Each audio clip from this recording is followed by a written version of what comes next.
నమస్కారం. నా పేరు కేతిరెడ్డి జగదీశ్వర్ రెడ్డి. ఇప్పుడు నేడు అల్లు అర్జున్ అరెస్టు సంఘటన తర్వాత లక్ష్మీపార్తి గారు చంద్రబాబు నాయుడు గారు అరెస్ట్ చేయించారని చెప్పి మాట్లాడడం జరిగింది. ప్రతి విషయంలో రాజకీయం అనేది చేర్చకూడదని చెప్పి నేను ఆమెను కోరుతున్నాను. దీంట్లో చంద్రబాబు నాయుడు పాత్ర ఏముంటుంది? ఆయన పక్క రాష్ట్రానికి ముఖ్యమంత్రి, ఈ రాష్ట్రానికి ముఖ్యమంత్రి రేవంత్ రెడ్డి గారు. వారు స్పష్టంగా చెప్తున్నారు, రేవంత్ రెడ్డి గారు చట్టం దానిపైన అది చేస్తుంది అని చెప్పి. మోహన్ బాబు వ్యవహారంలో కూడా కోర్టు వల్ల మేము ఏం చేయలేకపోయాం కాబట్టి ఏం చేయలేకపోయాం, ఈరోజు చట్టం దానిపైన చేస్తుందని చెప్పి రేవంత్ రెడ్డి గారు చెప్తున్నారు కదా. 3 రోజులు 4 రోజుల తర్వాత జరిగిన సంఘటన తర్వాత ఇన్ని రోజుల తర్వాత అరెస్ట్ ఎందుకు చేశారు అని మీరు అడిగితే, ఎందుకు అరెస్ట్ చేస్తారు? మీరు ఏటుగా మీరు పరిగణించబడినప్పటికీ కూడా మీరు వచ్చి మీకు సంబంధించిన వ్యవహారంలో పోలీస్ స్టేషన్ కానీ ఇతరత్ర పోలీస్ అధికారులు కానీ సంప్రదించి మీకు చెప్పాల్సిన అవసరం మీకు ఉంది కదా.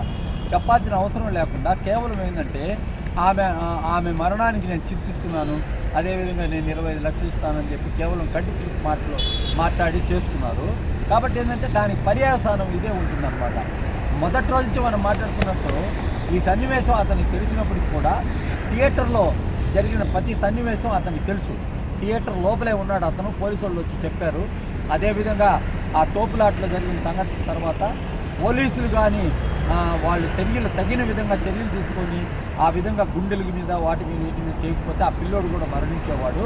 కాబట్టి ఏంటంటే దీంట్లో అత్యుత్సాహం చూపించి మేము టాప్ హీరోలు, మాకింత ఇది ఉంటుంది, మాకింత బ్యాక్గ్రౌండ్ ఉంది, అది ఉంది, ఇది ఉందని చూపించి థియేటర్కి విపరీతమైన జనాన్ని చేర్చి అంటే 6 గంటల నుంచి సోషల్ మీడియాలో తిప్పి దాన్ని మీరు ప్రచురించడం జరిగింది. కాబట్టి ఈ సంఘటన ఇప్పుడు లక్ష్మీపార్వతి ఇంకా ఎవరెవరో రాజకీయ నాయకులు అతను శిల్ప రవికి క్యాంపెయిన్ చేశాడు కాబట్టి ఈ రకంగా ఈ కేసులో ఇరికిచ్చారని చెప్పడం ఇవన్నీ తప్పు.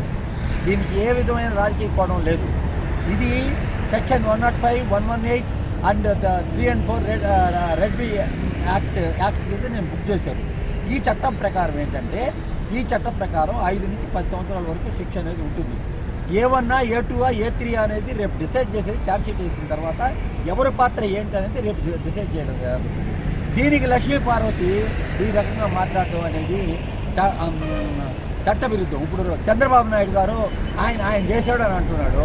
ఆయన రాష్ట్రంలోనే ఇప్పుడు రామ్ గోపాల్ వర్మని అరెస్ట్ చేయలేకపోయారు కదా. ఇదే అరెస్ట్ చేయలేకపోయారు కదా. దీనికి ఏం చెప్తావు లక్ష్మీపార్వతి గారు? మీరు దీని వెనకాల ఏం రాజకీయ కోణం ఉంది అని చెప్పి చెప్తారు.